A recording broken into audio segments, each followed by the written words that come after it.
Hello guys, today we are reading chapter 11 of Charlie and the Chocolate Factory. Chapter 11, The Miracle. Charlie entered the shop and laid the damp 50 pence on the counter. "One Wonka's Whipple Scrumptious Fudge Mellow Delight," he said, remembering how much he had loved the one he had on his birthday. The man behind the counter looked fat and well fed. He had big lips and fat cheeks and very fat neck. The fat around his neck bulged out all around the top of his collar like a rubber ring. He turned and reached behind him for the chocolate bar. Then he turned back again and handed it to Charlie. Charlie grabbed it and quickly tore off the wrapper and took an enormous bite. Then he took another, and oh, the joy of being able to cram large pieces of something sweet and solid into one's mouth. The sheer blissful joy of being able to fill one's mouth with rich solid food. "You look like you wanted that one, Sonny," the shopkeeper said pleasantly.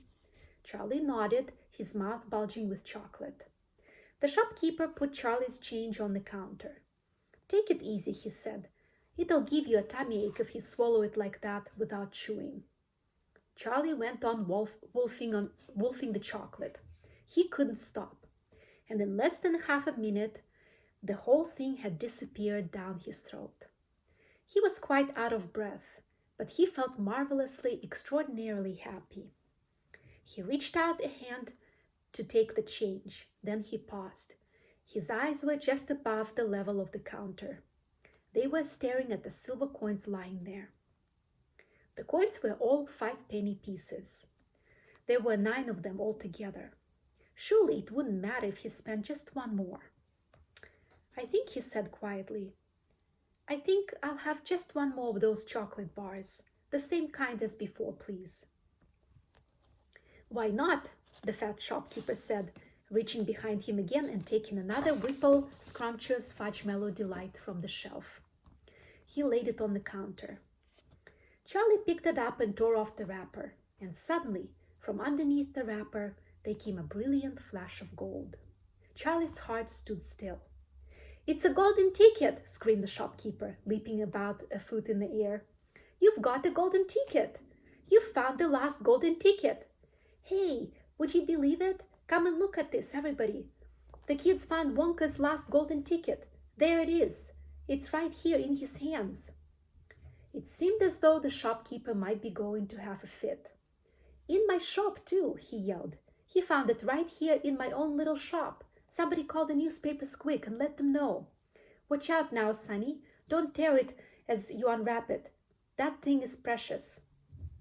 In a few seconds, there was a crowd of about 20 people clustering around Charlie, and many more were pushing their way in from the street. Everybody wanted to get a look at the golden ticket and at the lucky finder.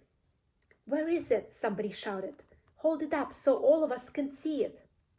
"There it is, there," somebody else shouted. He's holding it in his hands. See the gold shining."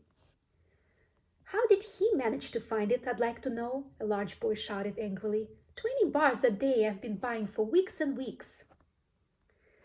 "Think of all the free stuff he'll be getting too," another boy said enviously. "A lifetime supply." "He'll need it, the skinny little shrimp," a girl said, laughing. Charlie hadn't moved. He hadn't even unwrapped the golden ticket from around the chocolate. He was standing very still, holding it tightly with both hands while the crowd pushed and shouted all around him. He felt quite dizzy. There was a peculiar floating sensation coming over him, as though he were floating up in the air like a balloon. His feet didn't seem to be touching the ground at all. He could hear his heart thumping away loudly somewhere in his throat. At that point, he became aware of a hand resting lightly on his shoulder, and when he looked up, he saw a tall man standing over him.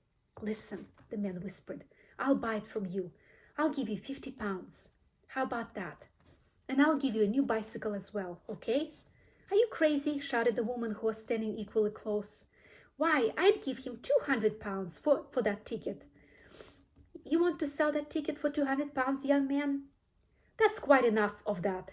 the fat shopkeeper shouted, pushing his way through the crowd and taking Charlie firmly by the arm. "Leave the kid alone, will you? Make way there. Let him out." And to Charlie, as he led him to the door, he whispered, "Don't you let anybody have it. Take it straight home quickly before you lose it. Run all the way and don't stop till you get there. You understand?" Charlie nodded. "You know something?" the fat shopkeeper said, pausing a moment and smiling at Charlie. "I have a feeling you needed a break like this. I'm awfully glad you got it. Good luck to you, Sonny." "Thank you," Charlie said, and off he went, running through the snow as fast as his legs would go. And as he flew past Mr. Willy Wonka's factory, he turned and waved at it and sang out, I'll be seeing you soon." And 5 minutes later, he arrived at his own home. All right, this is the end of chapter 11, and you're going to have 3 questions on the quiz in a separate video. Good luck, and I'll see you tomorrow. Bye.